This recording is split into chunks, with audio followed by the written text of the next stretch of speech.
Hey guys, what's going on? So today this video is going to be about how to adjust your chain on your salter if your tensioners are maxed out. So basically what we got to do is take a couple links out and then we can adjust it to the proper tension. So this is our salter here. As you can see here, our chain is very loose coming around the bend here, and it actually caused us a problem in the front over here. I'll show you guys quickly, but one of the crossbars here, it actually ended up going underneath this metal piece in the front, and it got jammed. So, but you can see there's too much slack in the chain, so it can just kind of do whatever it wants. And as well here, you can see on our tensioner bolt, we are maxed out, so we can't use the adjustment anymore. So we do have to take some links out of the chain, and how we're gonna do that is with these quick pins over here. See if I can get one out. Just like a little pin that we're gonna put in, cut some links out, and we'll use this pin to attach the chain back together. If you guys are curious, that's the part number for this part. But the Fisher dealer and stuff like that, they will only sell you a link itself, like a link and then the two pins. But I found this kit, you can just buy the pin itself. It's like, this one was $4 for the pin, and then if you were to buy the link kit, it's like $26 or something. So you do save quite a bit of money if you do just buy the pin. So I'll show you guys how we'll get this chain cut and reattached and then tension it back up. All right, so first thing we got to do is we got to loosen off our bearings and run our tensioners all the way back. So I got here a 15 millimeter socket, and we'll just loosen off these two nuts here.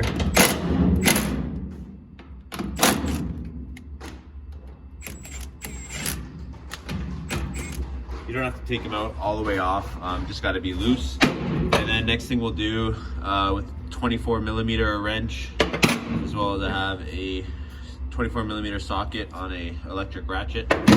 So we'll loosen off our jam nut. I don't know which way it goes.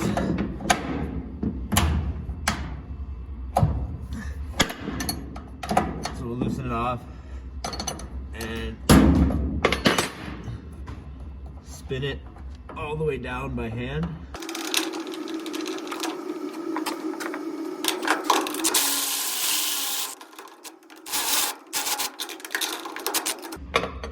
And now the next thing that we'll do is we'll run our lock nut on the back side of this plate. Show you guys. So you got the head of your bolt, and then you got your lock nut. So we just got to run this one all the way down so the bolt sits like this.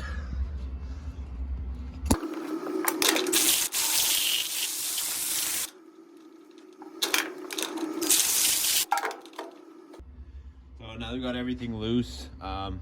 This does move, but we do have to loosen off the other side first before we can actually get it to slide out of the way. So let's go do that now.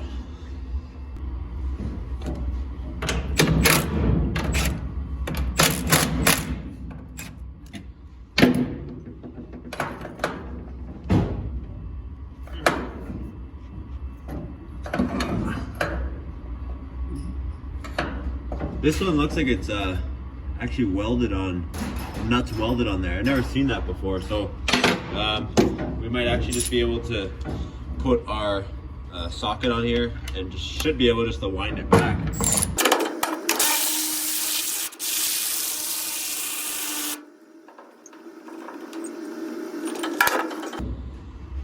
So now that we got both of our tensioner bolts wound all the way back and our bearings are loose, this whole assembly should slide backwards. Sometimes it takes a little persuasion. You might have to hit it with a hammer.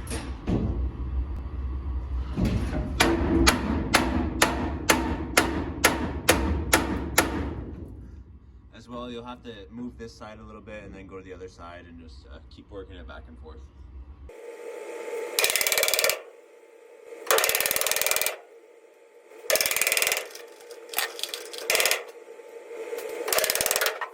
there we go. We got our tensioner slid back all the way.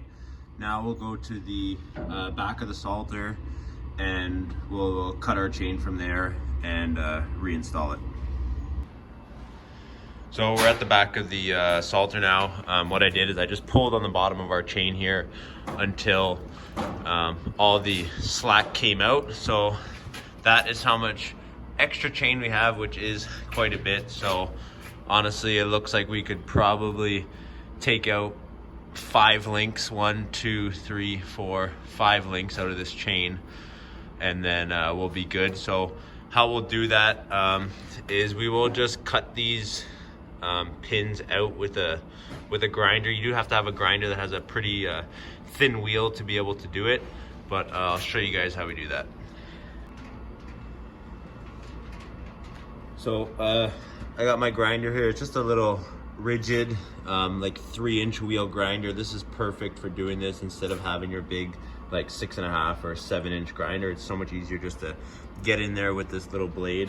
So I figured out what links I want to cut, and I am just going to cut the pins out. I'll give you guys a close-up once I'm done so you guys can see better.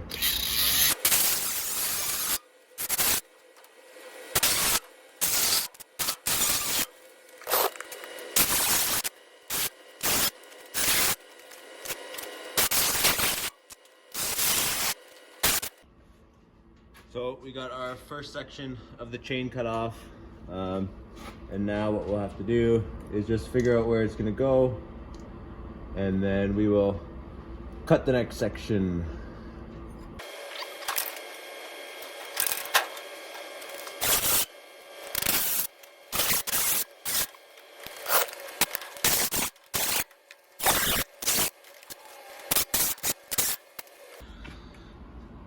So there you have it. We got our 2 pieces of link cut out. Next thing we got to do is just take our little extra pieces out. That is all that's left of the link. Same thing on this side. Sometimes they can be seized. And these ones here, we probably will have to punch out, but let's do that now. So now that we got our old pins out, here, as you guys can see, these are the little pieces that are still inside of here that you gotta punch out with. I just got a regular punch and a hammer there. So now that this is all clear, we can pretty much just put our chain together. We can just attach the chain back together and slide our pin through everything. And then if you look under here, there you go, you can see we're almost through, but you do have to hammer these pins the rest of the way in. So let's see.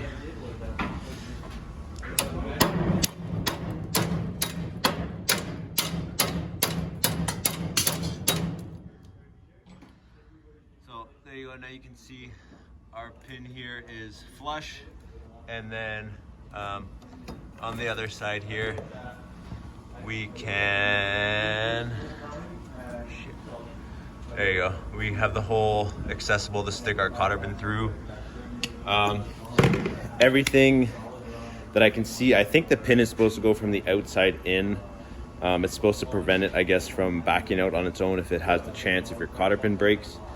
But I've done multiple of them like this, and I've just put the cotter pin from the inside out, and I've never had a problem. So yeah, do it how you want to do it, but I've always done it where I just put them inside out. It's just easier that way.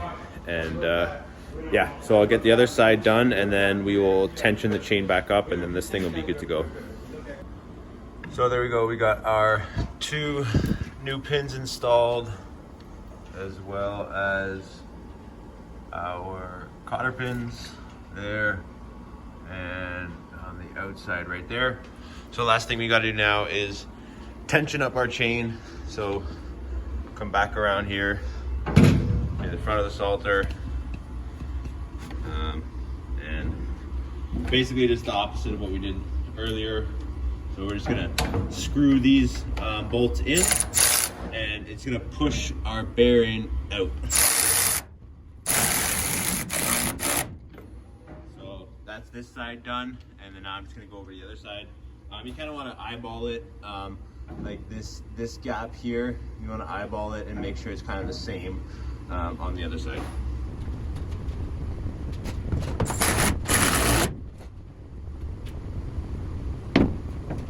There we go. So our chain is tensioned up.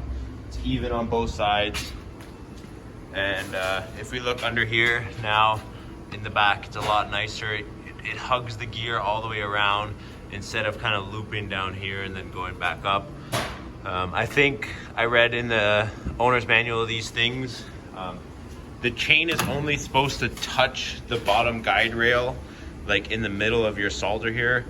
But it's really hard to kind of get it to do that without having your salter off the truck and up in the air. But you can kind of see down there, it's not touching the rail the entire way. So we should be good to go. Last thing that I'm gonna do is turn the salter on, make sure the chain spins, and then I'll just check the tension one more time, and then we should be good to go.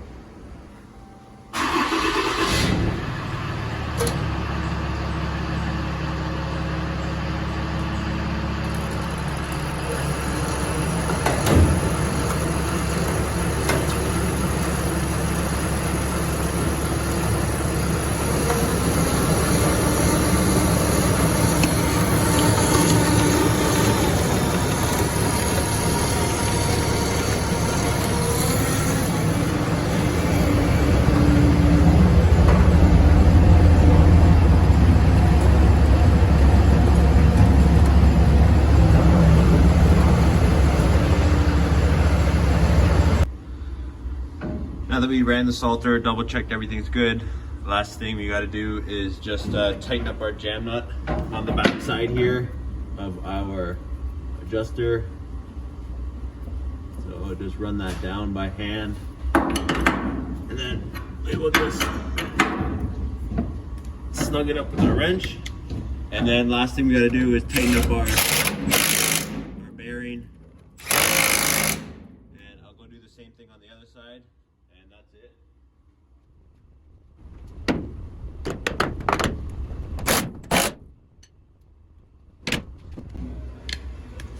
All right, guys, so that's pretty much everything. We got the chain cut out, and now it's all tensioned up. And as you can see here, as the chain loosens up again, we have a lot more adjustment in our bearing to keep the chain tight as we go.